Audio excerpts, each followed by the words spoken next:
میری تمام بہن بھائیوں سے گزارش ہے، ویڈیو کو پورا ضرور سنیے گا اور کامنٹ سیکشن میں اپنی رائے کا اظہار ضرور کیجیے گا۔ یاسر نے کئی بار مجھے سمجھایا کہ اکیلے میں ملنے نہ آیا کرو، جس بات کے ڈر سے وہ مجھے آنے سے منع کر رہا تھا۔ آج تنہائی نے ہمیں وہی موقع دیا تھا۔ جب میں اس کے کہنے پر نہیں گئی تو کمزور لمحوں نے ہم دونوں کو پکڑ لیا اور ہمارے اچھے ارادے شکست کھا گئے۔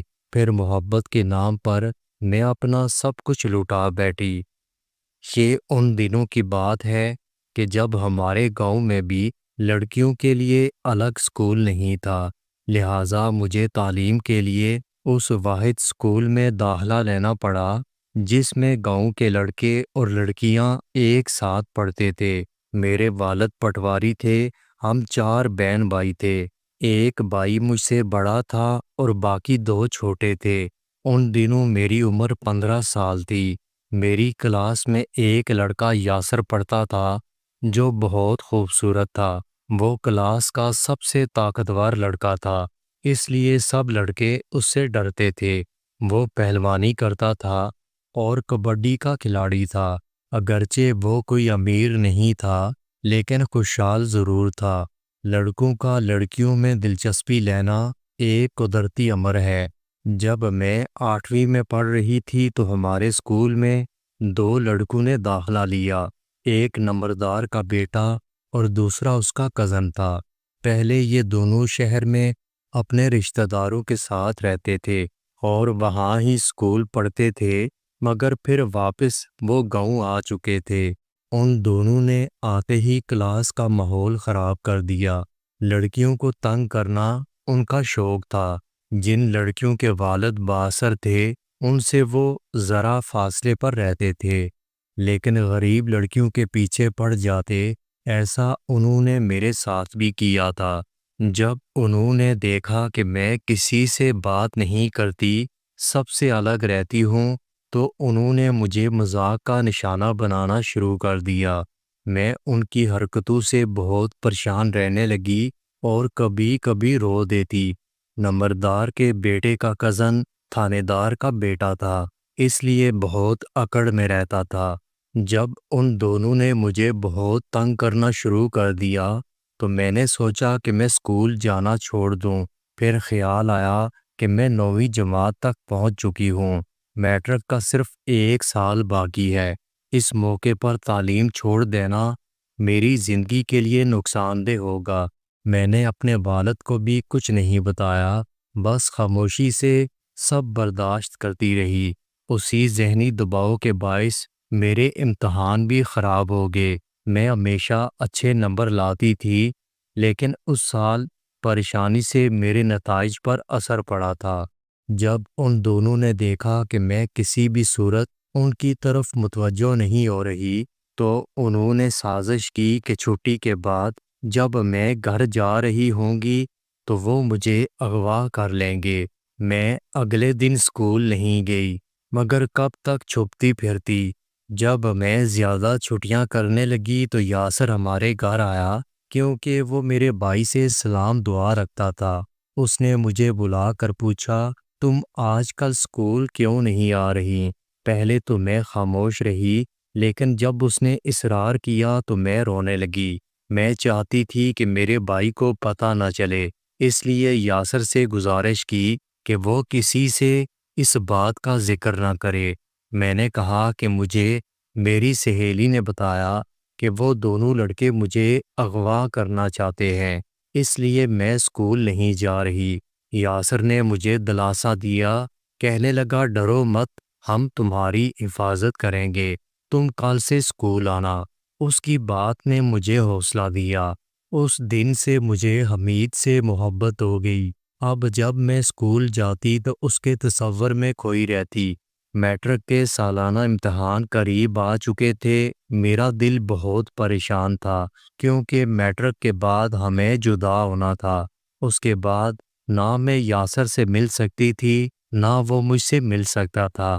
اسی پریشانی میں دن رات گزرنے لگے، یہاں تک کہ امتحان شروع ہوئے اور ہم امتحان دے کر اپنے گھر واپس آ چکے تھے۔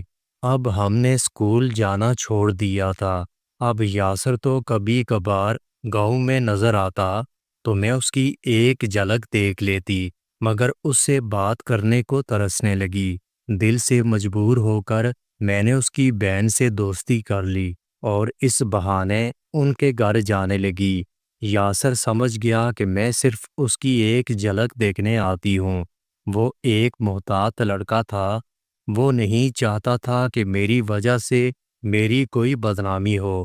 جب میں روزانہ وہاں جانے لگی تو ایک دن موقع پا کر یاسر نے مجھے کہا کہ تم روز میرے گھر مت آیا کرو، اس طرح تم بدنام ہو جاؤ گی۔ ہمارا گاؤں بہت چھوٹا ہے، اگر ایسی بات پھیل گئی تو مجھ سے زیادہ تمہارا نقصان ہوگا۔ اس کی بات سن کر میں رونے لگی، کیونکہ یہ بات اس نے بہت سنجیدہ ہو کر کہی تھی۔ مجھے روتا دیکھ کر اس کے دل میں رحم آیا۔ اس نے پوچھا کہ تم کیا چاہتی ہو؟ میں نے کہا اگر تم ایک بار مجھ سے کھیت میں مل لیا کرو تو پھر میں تمہارے گھر نہیں آؤں گی۔ اس نے حامی بھری۔ اگلے دن شام کو وہ کھیت میں آیا اور مغرب تک ہم باتیں کرتے رہے۔ اس نے کہا کہ میں تم سے ضرور شادی کرتا اگر ہماری ذات ایک ہوتی۔ میرے والدین خاندان سے باہر کی لڑکی کو بہو بنانے سے انکار کرتے ہیں۔ میں نے جواب دیا اگر محبت میں خلوص ہو تو اللہ دعا قبول کرتا ہے۔ جب دوسری بار کھیت میں ملے تو کسی آدمی نے ہماری ساری باتیں سن لیں۔ یاسر نے مجھے کہا کہ تم دوسرے راستے سے نکل کر گھر چلی جاؤ، اپنا چہرہ چادر سے چھپا لو تاکہ کوئی تمہیں پہچان نہ سکے، اور وہ خود اس آدمی سے بات کرنے چلا گیا۔ میں دھڑکتے دل کے ساتھ دوڑتی ہوئی گھر پہنچی، لیکن گھر پر اب مجھے چین نہیں تھا۔